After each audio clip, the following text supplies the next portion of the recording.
Hello दोस्तों, मैं दिनेश और आप सभी का स्वागत है मैथ स्टडी यूट्यूब चैनल पे। दोस्तों, इस वीडियो में हम क्वेश्चन बनाने वाले हैं 360 में गुणनखंडों की संख्या ज्ञात करें। यह नंबर सिस्टम का क्वेश्चन है और इस प्रकार क्वेश्चन जो है यह इस पर बहुत सारे क्वेश्चन बनता है। जैसे में आप लोग यहाँ पे देख सकते हैं, इसमें पूछेगा कुल गुणनखंडों की संख्या, कुल सम गुणनखंडों की संख्या, कुल विषम गुणनखंडों की संख्या, कुल अभाज्य गुणनखंडों की संख्या और कुल गुणनखंड जो पूर्ण वर्ग हैं। तो इस प्रकार से बहुत सारे इसमें क्वेश्चन बनता है। तो आइए इसको किस प्रकार सॉल्व करते हैं उसके बारे में बात करते हैं। दोस्तों, इस प्रकार के क्वेश्चन बनाने के लिए आपको क्या करना होगा, जैसे मैं बोल रहा है कि 360 में गुणनखंडों की संख्या ज्ञात कीजिए, तो आपको सबसे पहले 360 को अभाज्य गुणनखंड में ब्रेक करना होगा। तो 360 को हम लोग किस प्रकार ब्रेक करेंगे, तो 360 को देखिए यहाँ पे हम लोग इसको तोड़ सकते हैं। 360 को 36 इंटू 10, यहाँ पे हम लोग इस प्रकार इसे तोड़ सकते हैं। 36 को क्या लिख सकते हैं, 36 को लिख सकते हैं 9 इंटू 4, और ये क्या है, तो ये है 2 इंटू 5। यहाँ पे देख सकते हैं कि ये 9 जो है, 9 को क्या लिख सकते हैं 3 की पावर 2।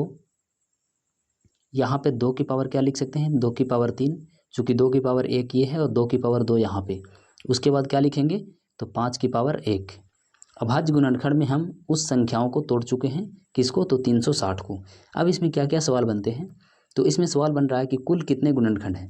तो दोस्तों, जब भी आपको कुल गुणनखंड पूछे तो कुल गुणनखंड के लिए हम लोग को क्या करना होगा, जितना भी इसका पावर आया है सब में प्लस वन करके और उसको आपस में मल्टीपल कर देना है। जैसे 3 की पावर आया है 2, तो 3 की पावर 2 में 1 बढ़ा देंगे 3, 2 की पावर 3 तो उसमें भी 1 बढ़ा देंगे 4, 5 की पावर 1 तो उसमें 1 बढ़ा देंगे 2।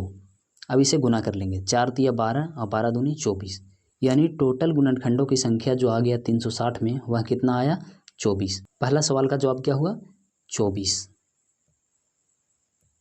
उसके बाद दूसरा सवाल बोल रहा है कि कुल सम गुणनखंड कितना है। सम गुणनखंड निकालने के लिए क्या करना होगा, सम गुणनखंड निकालने के लिए 2 कॉमन ले लेंगे हम लोग, ठीक है। 2 जब कॉमन ले लेंगे तो बचा क्या, 2 यहाँ पे हम लोग कॉमन ले लिए, तो यहाँ बचा 3 की पावर 2 गुना 2 की पावर 2 गुना 5 की पावर 1। अब यहाँ पे आप लोग देख सकते हैं कि जब 2 बाहर कॉमन लिए, यहाँ 2 की पावर 3 था, यहाँ पे क्या था 2 की पावर 3, जब 2 कॉमन ले लिए तो बचा 2 की पावर 2। चूँकि सम गुणनखंड निकालना है तो हम लोग जब 2 कॉमन ले लिए, इसका मतलब जब एक गुणज अगर 2 है तो सारे जो जितना अंदर संख्याएं हैं सभी को वह सम संख्या बना दिया, और हम लोग के सम गुणनखंड खोज भी रहा है। तो अब सम गुणनखंड की संख्या किस प्रकार निकालेंगे, 3 की पावर 2 है तो उसमें आप 1 बढ़ा दीजिए 3, पावर 2 है तो वहाँ भी 1 बढ़ा दीजिए 3, पावर 1 है तो उसमें भी 1 बढ़ा दीजिए यानी 2। 3 तिया 9 और 9 दूनी 18, यानी टोटल सम गुणनखंडों की संख्या कितना आ गया, 18। तो हम लोग के क्वेश्चन नंबर 2 का भी जवाब मिल चुका है कि कुल सम गुणनखंड कितना है, तो कुल सम गुणनखंड हो गया 18। उसके बाद बोल रहा है कि कुल विषम गुणनखंड, तो कुल विषम गुणनखंड तो यहीं से आ चुका है, चूँकि 24 जब टोटल गुणनखंड, 18 जब सम गुणनखंड, तो 24 में से 18 गया तो 6 क्या हो गया, विषम गुणनखंड। चूँकि टोटल 24 गुणनखंड है तो 18 और 6 जोड़ने के बाद 24 आना चाहिए। कुल अभाज्य गुणनखंड पूछ रहा है, तो कुल अभाज्य गुणनखंड किस प्रकार निकालेंगे। दोस्तों, अभाज्य गुणनखंड निकालने के लिए कुछ भी नहीं करना होता है, सिर्फ जो भी हम अभाज्य गुणनखंड में ब्रेक किए हैं उसका पावर जोड़ लीजिए खाली। जैसे में हम लोग यहाँ ब्रेक किए थे 2 की पावर 3, 3 की पावर 2, 5 की पावर 1, तो इसका पावर को जोड़ लेंगे यानी 2 और 3 5 और 1 6, तो टोटल अभाज्य गुणनखंड कितना आ गया, अभाज्य गुणनखंड आ गया 6। उसके बाद अंतिम क्वेश्चन क्या है, अब हम लोग निकालेंगे कुल गुणनखंड जो पूर्ण वर्ग हो, यानी 360 में ऐसा कितना गुणनखंड है 360 का जो पूर्ण वर्ग है, तो वह किस प्रकार निकालेगा। दोस्तों, सबसे पहले 3 की पावर 2, हम लोग जानते हैं कि एक पूर्ण वर्ग संख्या होता है, तो क्या यहाँ से हम लोग निकाल सकते हैं कि 3 की पावर 0 एक पूर्ण वर्ग संख्या होगा और 3 की पावर 2, ठीक है। यहाँ से 3 की पावर 2 और 3 की पावर 0 दो वर्ग संख्या निकलेगा। यहाँ से 3 की पावर 1 यहाँ से नहीं ले सकते हैं, चूँकि 3 की पावर 1 वर्ग संख्या नहीं होगा।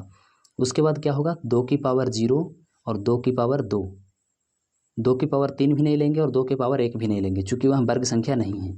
2 की पावर 2 यानी 4 क्या है, वर्ग संख्या होता है, तो यहाँ से कितना आ गया 2, और 5 की पावर यहाँ से 0 लेंगे और 5 की पावर 1 को नहीं लेना होगा, चूँकि 5 की पावर 1 वर्ग संख्या नहीं है, तो यहाँ से कितना आ गया 2। अब ये सारे संख्याओं को मल्टीपल कर देना है, 2 दूनी 4 एकम 4, कितना हुआ 4। लास्ट क्वेश्चन का जवाब क्या आया, 4। कुल गुणनखंड जो पूर्ण वर्ग है वह कितने संख्या है, 4, यानी 360 को आप जब गुणनखंड करेंगे तो उसमें 4 आपको ऐसा संख्या मिलेगा जो पूर्ण वर्ग होगा। दोस्तों, अगर वीडियो आपको अच्छी लगेगी तो वीडियो को लाइक एंड चैनल को सब्सक्राइब अवश्य कीजिएगा। धन्यवाद।